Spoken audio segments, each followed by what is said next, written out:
Assalamualaikum warahmatullahi wabarakatuh. Introduce myself. My name is Nia Rahmadani. I'm from class 5A International Business Administration. Now, I will present about brand personality. So, the table of content in this presentation of definition of brand, definition of personality brand, brand building goals, brand personality framework, and the last, the importance of brand personality to the company. Okay, before going into the discussion of brand personality, I will briefly discuss what is the definition of brand.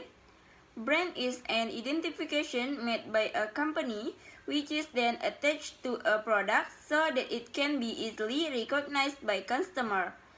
The statement from Cutler and Armstrong, a brand is a name, term, thing, symbol, or design or combination of them needed to identify the goods or services one seller or group of seller and to differentiate them from those of competitor. So, merek adalah suatu tanda pengenal yang dibuat oleh suatu perusahaan yang kemudian dikaitkan pada suatu produk sehingga dapat dengan mudah dikenali oleh konsumennya. Menurut pernyataan dari Cutler and Armstrong, brand adalah nama, istilah, simbol atau desain, ataupun kombinasi semuanya yang dimaksudkan untuk mengidentifikasi sebuah barang atau jasa dari suatu penjual atau sekelompok penjual untuk membedakan produknya dengan produk kompetitor. Definition of brand personality. Cutler and Keller 2012 define brand personality as the specific mix of human traits that we can attribute to a particular brand.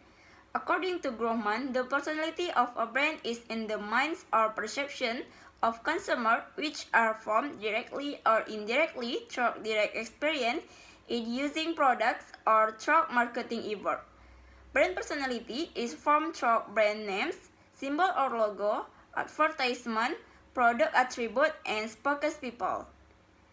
Jadi, pernyataan dari Cutler and Keller pada tahun 2012 mendefinisikan kepribadian merek sebagai campuran spesifik dari sifat-sifat manusia yang dapat kita kaitkan dengan merek tertentu.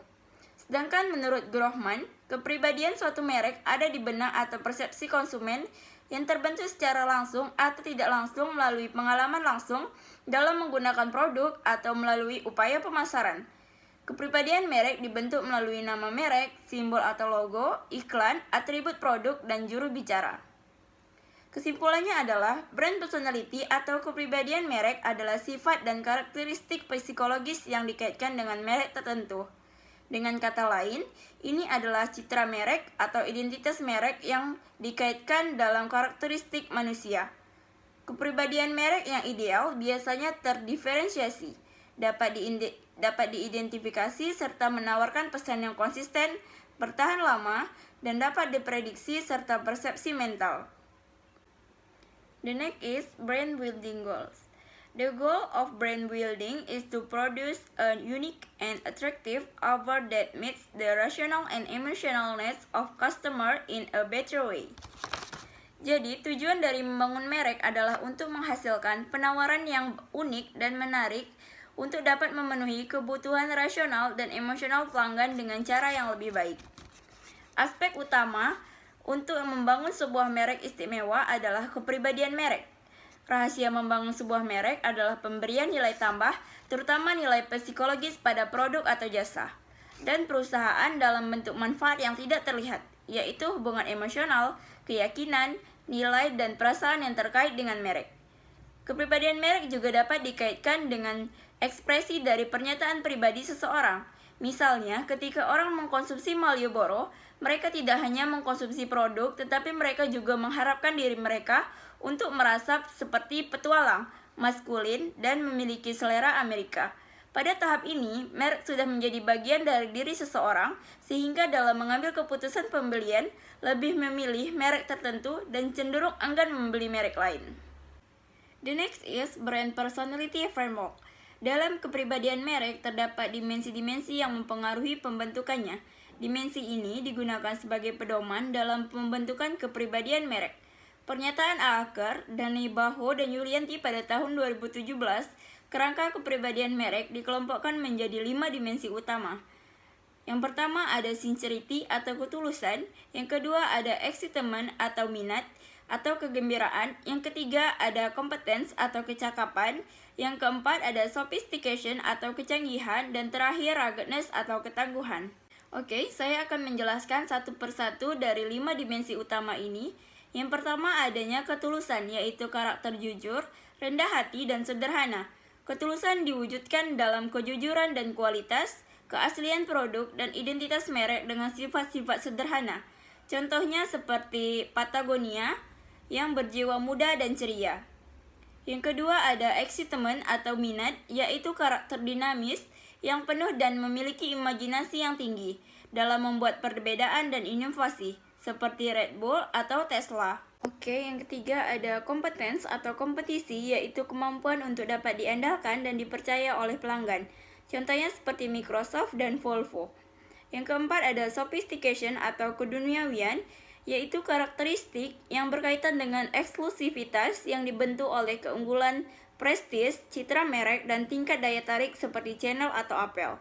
Dan yang terakhir ada ruggedness atau ketangguhan, yaitu karakteristik merek yang berkaitan dengan keunggulan suatu merek dalam menunjang kegiatan outdoor dan kekuatan atau keawetan produk. Contohnya Harley Davidson dan Land Rover. Okay, the next is the importance of brand personality to the company. The first is differentiation from competitor.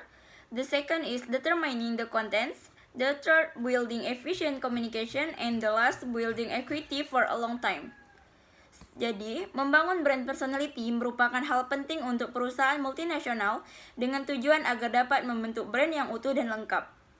Berikut merupakan pentingnya brand personality terhadap perusahaan.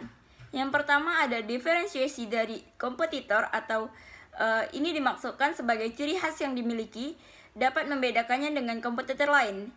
Yang kedua ada menentukan konteks atau hal ini tidak dapat dipisahkan dari sasaran konsumen atau segmen pasar yang akan disasar agar jasa pelayanan perusahaan tepat sasaran. Yang ketiga ada membangun komunikasi yang efisien. Membangun komunikasi yang konsisten dengan pelanggan terkait personality yang dibangun agar pelanggan tetap ingat dengan jasa pelayanan yang ditawarkan. Yang keempat ada membangun ekuitas dalam waktu yang lama. Hal ini dibutuhkan agar brand personality yang dibangun dapat bertahan lama dan kokoh dengan brand personality yang dipertahankan. Dapat disimpulkan bahwa brand personality memegang peran penting untuk membangun persepsi pelanggan dan membangun hubungan jangka panjang dengan pelanggan.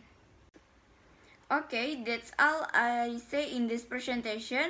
Mohon maaf apabila ada kesalahan. Saya ucapkan Assalamualaikum warahmatullahi wabarakatuh.